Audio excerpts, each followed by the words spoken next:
Bendiciones, soy el profesor Moisés López dándole la bienvenida a esta sucesión número 13 de nuestro estudio del Pentateuco del Seminario Bíblico de Desarrollo Ministerial, SEBIDEM. En esta ocasión vamos a estar hablando un poquito acerca de algunos eventos que nos relata el libro de Números, especialmente en relación con la salida del pueblo del monte de Sinaí. Acuérdense que el pueblo está listo para salir, ya recibieron las leyes de parte de Dios. Tuvieron esta visitación de parte de Dios que en algún momento les da un poco de temor al pueblo. Si usted se recuerda, el pueblo se siente atemorizado por la espectacular presencia de Dios, no por la manera como Dios se presentó delante de ellos. Pero la razón, dijimos en algún momento, es porque necesitamos tener temor de Dios. Ahora, el pueblo, por otro lado, recibe las instrucciones no solamente de la ley de Dios o el decálogo, las leyes que van a regir la conducta del pueblo en relación primeramente a Dios y en relación también a las otras personas, sino también recibe las instrucciones de cómo construir o de qué manera quiere Dios construir el tabernáculo, cosa que hicieron. Dios quiere morar en medio de su pueblo y lo hemos venido diciendo en diferentes sesiones de nuestro estudio, comenzando con la creación del ser humano. Dios crea al ser humano porque desea tener compañerismo con él, no porque lo necesita, sino porque desea tener compañerismo con el ser humano. Después de que Dios crea a Adán y Eva, de acuerdo con el relato de Génesis, tenemos esta imagen interesante en el capítulo 3 en el cual Dios se pasea en medio del huerto. Dios visita al hombre, a la pareja, y Dios al parecer habla con ellos, tiene compañerismo con ellos. Ese es el deseo de Dios. Este deseo de Dios se ve interrumpido por causa de la desobediencia. Dios tiene que sacarlos del huerto. No desconecta la comunión. Si usted se recuerda, Dios sigue hablando con ellos. Dios sigue hablando con Adán. Dios sigue hablando con Eva. Dios sigue hablando con Caín, por ejemplo. Probablemente también con Abel, aunque no tenemos registro en el texto de ello. Pero otra vez, no es que se desconecte, sino la presencia misma, esta comunión más íntima con Dios, más cercana con Dios, se ve interrumpida por causa del pecado. Entonces, el tabernáculo, en cierta manera, es un arreglo temporal, pero es un arreglo acerca de esta relación rota. Ahora Dios va a descender en este lugar que Él ha decidido morar ahí para que el pueblo tenga su presencia. Es la presencia de Dios, dijimos anteriormente, la que trae bendición a nuestra vida, tanto bendición espiritual como también bendición material. La bendición al pueblo de Dios, incluyendo Israel o incluyendo la iglesia, viene de parte de Dios a través de su presencia. Y dijimos en algún momento que por eso era sumamente importante cultivar la presencia de Dios, ¿no? Cultivar la presencia de Dios en medio de nuestra iglesia, en medio de nuestra vida, en medio de nuestro hogar. ¿Por qué? Porque la presencia de Dios es Dios en medio de su pueblo, en medio de nuestra vida, en nuestra familia, la que causa esta bendición, que fluye esta bendición. Entonces el tabernáculo va a servir para esto, pero yo quiero que note algo que es interesante en el pasaje. El libro de Éxodo nos menciona cómo Dios instruye a Moisés. De esta manera quiero que lo hagas. Dios inspira a hombres a través de su Espíritu Santo para que les dé sabiduría de cómo hacer las cosas que quiere que se hagan. El tabernáculo es impresionante la manera, los detalles que tiene y cómo Dios quiere que lo haga. Y el pueblo lo hace. El pueblo se une y es una de las cosas interesantes, ¿no? Cuando yo le animo a usted que cuando hay un proyecto en la iglesia de reconstrucción, de arreglos, de limpieza, lo que sea que tenga que ver con participar juntos como hermanos que somos en la labor de la iglesia. ¿Por qué? Porque cuando el pueblo se une, no solamente compartimos en el tiempo de la adoración, en el tiempo del servicio, sino que también ahora trabajamos juntos. ¿Para qué? Para que el templo, el lugar donde Dios mora, el lugar donde Dios nos visita cuando nos reunimos como iglesia, es también una oportunidad para tener compañerismo, para conocernos más. No importa que usted no sepa hacer muchas cosas, el simple hecho de estar ahí, de ayudar en lo que sea, en lo que uno pueda, siempre hace que esto sea una bendición para cada uno de nosotros. Entonces el pueblo de Israel lo hace así. Pero otra cosa que es interesante es, si usted se recuerda cuando comienzan a pedir ofrendas para el templo, Moisés y la gente que está ayudándole a Moisés le dicen, ¿sabes qué? Diles que ya no traigan más porque ya es suficiente. Ya tenemos más de lo que necesitamos. Y es sorprendente cómo de repente un pueblo que está en el desierto, que al parecer andan a la deriva. Yo sé que no es así, pero a lo que voy es de que la gente a veces tiene la tendencia a guardar, a no soltar, porque no sabe lo que va a venir mañana. Pero cuando el pueblo está agradecido, como en este caso, acuérdense que los acaba de sacar de la esclavitud, de la opresión, de la vida que tenían en Egipto, que clamaron para que Dios los sacara y Dios los liberó de una manera poderosa, de una manera espectacular. Fueron librados del poderío egipcio y ahora están agradecidos con Dios. Es la gratitud en el corazón del ser humano la que va a provocar que las personas realmente hagan más de lo que uno esperaría, ¿no? En este caso puedes notarlo en el caso de las ofrendas. La gente se desprende de lo que tienen. ¿Por qué? Porque consideran importante lo que se está haciendo. Porque cuando Moisés les dice, vamos a construir este lugar para que Dios more en nosotros, el pueblo quiere esa presencia de Dios. El pueblo desea esa presencia de Dios. Pero note, porque están agradecidos. Entonces es importante cultivar la gratitud en nuestro corazón. No permitir que de ninguna manera esta gratitud en nuestro corazón mengue o incluso desaparezca en nuestra vida, porque entonces vamos a entrar en la otra modalidad de la cual vamos a hablar el día de hoy. Estamos hablando del pueblo tratando de o comenzando a salir del Sinaí. Entonces Dios les da las instrucciones de que es tiempo de salir del Sinaí. Ya construyeron el tabernáculo, ya la presencia de Dios descendió, ya experimentaron la presencia de Dios en medio del pueblo. Han estado un tiempo ya ahí, pero ahora es tiempo de comenzar a moverse hacia el lugar donde tienen que ir, hacia la tierra prometida, la tierra que fluye leche y miel, como dice el texto.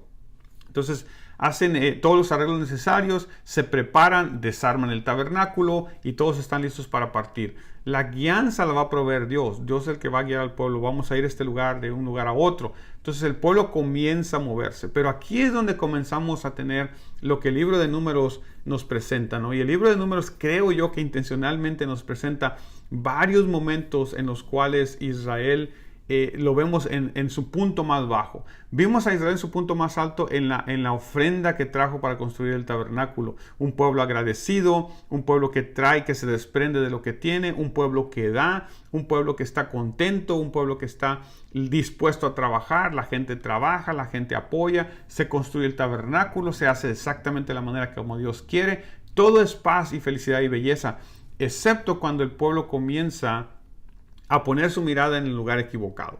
Cuando comienzan a ver la situación y no a Dios. Cuando comienzan a idealizar esta vida que tenían en Egipto. Vida que, entre paréntesis, no era una buena vida. Pero ahora comienzan a verlo así. Y hay tres eventos de los que quiero mencionarte el día de hoy. El primero, el pueblo comienza a quejarse. Salen de Sinaí, pero lo primero que notas en el libro de Números es que el pueblo comienza a quejarse. Y yo quiero que note el progreso de este problema de la queja, ¿no? El pueblo va a entrar en una modalidad de la queja. Y como pueblo de Dios, usted y yo tenemos que ser conscientes que nosotros también en algún momento podemos caer en esta modalidad de la queja que no nos va a traer ningún beneficio, ninguna bendición.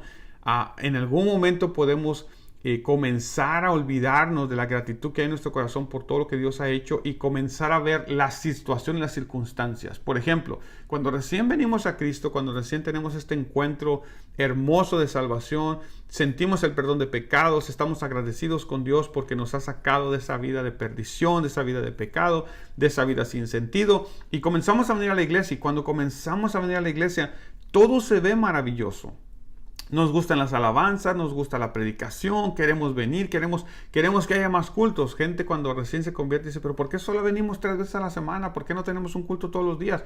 Porque hay este deseo, esta necesidad de que Dios nos toque y nos ministre y nos hable. Entonces es este deseo, esta gratitud que hay en nuestro corazón. A estas personas les puedes pedir que ayuden en algo, están siempre dispuestas. Cuando hay un evento de que se necesitan fondos para algo, son las primeras en aportar. ¿Por qué? Porque está esa gratitud en su corazón. Lamentablemente el ser humano cae en muchas ocasiones como cae el pueblo de Israel y comienza a ver lo que está a su alrededor. Comienza a poner su mirada en la situación, en las circunstancias. La primera queja tiene que ver con que están en el desierto. Ya tienen tiempo en el desierto, pero ahora comienzan a ver y comienzan a pensar que estaban mejor donde estaban y comienzan a quejarse.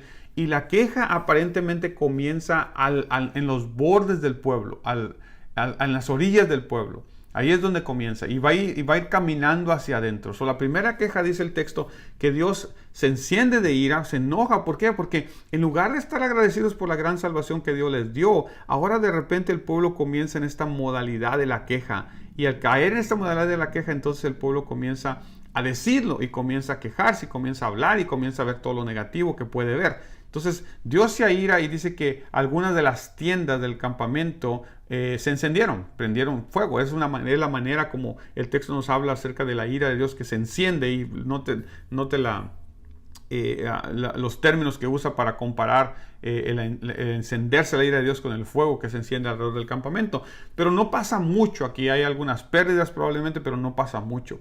La segunda queja ya no solamente es las orillas, sino que ahora el pueblo en general se está quejando y la queja que tienen es porque no tienen carne.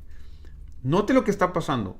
Comienzan a idealizar el tiempo que estaban en Egipto y comienzan a decir que allá comían esto, que comían pepinos, que comían melones, que comían no sé cuánta cosa y que comían pescado de balde. Oiga, por favor, esta parte es muy interesante. ¿Por qué? Porque comienzan a decir que cuando estaban en Egipto solamente tenían que ir al Nilo o a algún otro lugar donde pescaban, aparentemente, y pescaban todo lo que querían, sacaban todos los pescados que querían y comían todo el pescado que querían sin que les costara nada. Yo le pregunto, ¿es realmente de balde? No, porque tenían que ir a hacerlo, tenían que trabajar para hacerlo. No se lo regalaban, probablemente tenían que ir y pescarlo ellos. Pero esta frase de balde es interesante porque note lo que está pasando. Este pueblo no trabaja. Este pueblo está sustentado por Dios. Todas las mañanas sale el maná. La gente lo único que tiene que ir a hacer es recogerlo. Exactamente lo que hacían allá. Es más, está más fácil recoger maná que pescar. Pero bueno, el pueblo comienza a sentirse como que estábamos mejor allá. Pero no, ese no es el problema y esa no es la verdadera situación. El problema es que hay insatisfacción en su corazón. Algo ya no les está gustando y cuando a la gente no le gusta algo y comienza a fijarse y a centrar su mirada y todas sus emociones en lo que no les gusta, entonces comienza la queja, entonces comienzan los problemas. Es contagiosa la queja porque comenzó en las orillas la primera vez, pero ahora el pueblo entero está en esta modalidad de quejarse. Tanto así que Moisés tiene que ir delante de Dios a decirle, ¿sabes qué? Ya no aguanto esto. Mejor que me muera yo y que, no sé, haz otra cosa. Pero yo ya no puedo seguir con eso. ¿Por qué me has hecho este tan grande mal? Le dice Dios a Moisés, Moisés a Dios, diciéndole, ¿por qué me pusiste a lidiar con este pueblo tan grande? Y el problema no es ese, porque Moisés ya ha lidiado con el pueblo por un buen tiempo. El problema es que ahora el pueblo se está quejando. Y una de las cosas que desgastan al líder del pueblo, a cualquier líder, sea pastor, sea líder de departamento, es la queja. Cuando la gente se está constantemente quejando, cuando a la gente no le gusta esto, cuando no le gusta aquello, desgasta al líder. Lo desgasta tanto que en este caso Moisés prefiere incluso la muerte. Ni siquiera habla de renuncia. Prefiere mejor que Dios le quite la vida y que termine todo ahí antes de seguir con este problema de la queja y de la queja. La murmuración, la queja, el disgusto, la inconformidad, que la gente está constantemente hablando y hablando. Quieren carne. Y la manera como el texto lo presenta es hasta, suena a veces hasta ridículo, con todo respeto, de parte de la gente, porque la gente como que dice, ¿quién nos diera a comer carne? Como que si nunca en su vida habían comido carne. Como que si tienen años que no comen carne, ni siquiera tienen años, ni siquiera ha pasado un año de todos esos eventos de que salieron de Egipto, tienen tal vez semanas en el desierto, pero ya la queja, ya la inconformidad está en el corazón de estas personas. Se les olvidó la gratitud, tan pronto se les olvidó la gratitud. Y es el problema aquí, hermanos, hermanas, que tenemos cuando vivimos de nuestras emociones. Cuando el pueblo vive de sus emociones, está súper agradecido que es capaz de dar su propia vida, de vender su casa, de hacer lo que tenga que ver. Pero cuando las emociones no están ahí, o cuando las emociones de enojo o de ira o de inconformidad están ahí, las cosas se van muy mal. Dios se molesta con ellos, Dios se aira con ellos y les dice que les va a traer carne. Hace un milagro y provoca que el viento traiga una cantidad impresionante de codornices. La gente caminaba y caminaba y caminaba y había codornices por todos lados. La gente comenzó a recoger codornices. El texto dice que el que menos recogió 10 montones. Imagínense, ¿para qué quieren tanta carne? Dios le dice a Moisés, esa es una parte interesante, que les va a dar carne para que coman 30 días. Entonces, es impresionante. Moisés le dice a Dios, ¿cómo le vas a dar de comer carne por 30 días a 6,000 hombres? O sea, por favor, es demasiado. Entonces, es por esa razón que el milagro es impresionante. Yo creo que Dios intencionalmente trajo de una sola vez toda la carne que era suficiente para alimentar a ese pueblo por 30 días. El problema es que Dios no nos va a dejar que disfruten ni siquiera una comida, porque la ira de Dios está contra ellos. ¿Por qué? Por causa de la queja, por causa de su inconformidad. Y muere mucha gente. El texto, este pasaje termina en una tragedia, termina mal. ¿Por qué? Porque Dios está enfadado con ellos.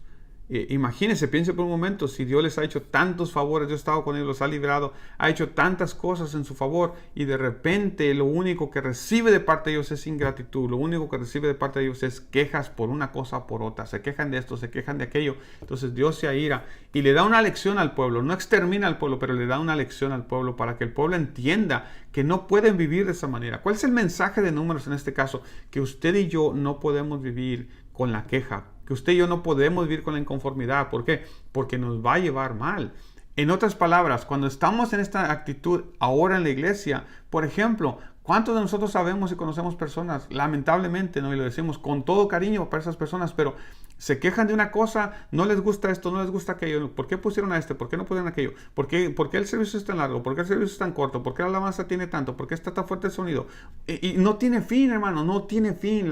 Es quejas y quejas y quejas. Solo estamos viendo lo negativo, solo están viendo las cosas que no les gustan. Hay inconformidad en su corazón, hay insatisfacción en su vida por alguna razón, pero esa insatisfacción la están reflejando en el lugar equivocado o de la manera inapropiada.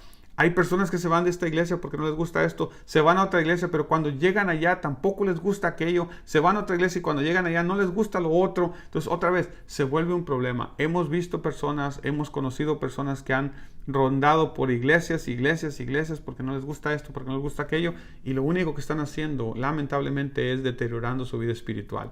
Usted no puede crecer, usted no puede madurar si usted no se estabiliza en un solo lugar. Todo el mundo experimenta cosas que no son agradables. A todos nos pasan cosas que deberían de no pasar. Todos pasamos por estas cosas. Ese no es el problema. El problema es cuando nosotros lo único que vemos es esas cosas. Note que le dije que la murmuración comenzó en la orilla y ahora se metió al pueblo. Pero va a dar un paso todavía más allá. Y la tercera murmuración, la tercera queja es de Aarón y María contra Moisés. Esta queja es diferente y esta murmuración tiene un origen distinto, pero otra vez sigue siendo queja y murmuración, sigue siendo parte o la raíz está en la insatisfacción de estas personas. Unos estaban insatisfechos porque estaban en el desierto, otros estaban insatisfechos porque no tenían comida. En el caso de Aarón y de María, su insatisfacción es quieren más protagonismo en el liderazgo. Quieren ser también ellos como Moisés, quieren estar a la par de Moisés o si se puede, más arriba de Moisés. Entonces se quejan y usan algo diferente, usan un pretexto para quejarse contra Moisés y para decirle al pueblo que también por boca de ellos Dios ha hablado. Y es verdad, ellos son los tres líderes principales del pueblo, pero a Dios le plació que Moisés sea el líder principal. ¿Cuál es el problema con eso? Necesitamos aceptar el orden que Dios tiene y que Dios quiere, pero cuando no lo aceptamos, como el caso de Aarón y de María, entonces comenzamos a pelear, entonces comenzamos a murmurar, comenzamos a quejarnos y comenzamos a expresar nuestra inconformidad y nuestra insatisfacción a otras personas. Tanto así que vienen contra Moisés y le comienzan a decir, y Moisés dice el texto que era el hombre más humilde de toda la tierra. Moisés no se va a defender. Moisés entiende que ellos son importantes en el plan de Dios, pero el que va a defender a Moisés es Dios. Y esta es una lección muy buena para nosotros como líderes. Para usted, mi hermano, mi hermana, como líder, acuérdese de esto. Usted y yo hemos sido puestos por Dios. Por tanto, Dios es el que nos va a defender. Dios es el que va a dar la cara por nosotros. Usted no tiene que estar peleando con la gente, así como hizo Moisés. Usted póstrese delante de Dios, busque la presencia de Dios y espere y permita que Dios arregle las cosas por usted. En este pasaje interesante, es Dios el que arregla las cosas. Es Dios el que castiga. La única razón por la que no castigó a Aarón es porque Aarón tiene acceso al tabernáculo. Él es el sumo sacerdote. Esa es la única razón. Pero castiga a María como un ejemplo de ¿qué? De lo que Dios va a hacer en el caso de que hay inconformidad en su corazón. Cuando seguimos en esta modalidad de inconformidad, cuando seguimos basándonos en nuestra insatisfacción y no en la gratitud que tenemos para con Dios, no nos va a ir bien. Las cosas no van a salir bien. En el caso de estas personas, su insatisfacción es porque quieren estar a la par de Moisés. Quieren probablemente ser reconocidos como Moisés, probablemente sea que la gente acuda a ellos como Moisés, pero están tratando de hacerlo bajo a su propia manera, con sus propias estrategias. Usted y yo sabemos que Dios es el que pone y quita. Necesitamos ser lo suficientemente maduros para esperar el tiempo de Dios. Cuando Dios nos mueve o nos promueve, en su tiempo las cosas van a salir bien. Cuando nosotros queremos que Dios nos mueva y nos promueva bajo nuestros propios términos y en nuestro momento, en el tiempo que nosotros queremos, las cosas no van a salir bien como no salieron bien con estas personas.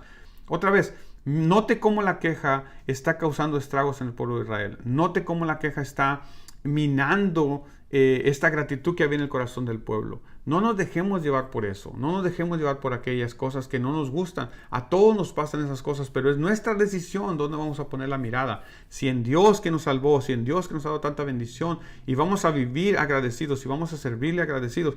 Va a haber cosas en la iglesia que no nos van a gustar, pero eso no puede ser la causa de nuestra queja. Eso no puede ser donde nuestra mirada esté centrada constantemente. Usted y yo decidimos cómo vamos a vivir. En el caso de Israel, lamentablemente, Israel tiene estos momentos sublimes en los cuales son capaces de dar todo, de desprenderse de sus posesiones. ¿Para qué? Para hacer algo que Dios quiere, como en la construcción del tabernáculo, pero también tiene puntos muy bajos en los cuales el pueblo comienza a quejarse, y esto no va a parar. Lamentablemente esto no va a parar, y ese es uno de los mensajes, creo yo, que el libro de Números, uno de los más importantes mensajes que uno puede entender en el libro de Números es que la queja va a traer consecuencias terribles a nuestra vida. Lo vamos a ver en la próxima sesión cuando hablemos del gran fracaso de Israel en Cades Barnea. Están a punto de llegar ahí, el pueblo sigue caminando allá, y cuando lleguen a ese lugar van a enfrentarse y van a saber que realmente no poner su confianza en Dios, no ser agradecido y no creerle a Dios va a traer consecuencias terribles a sus vidas. Esta ha sido la sesión número 13. Espero que haya sido de bendición. Gracias por su atención. Adelante. Bendiciones.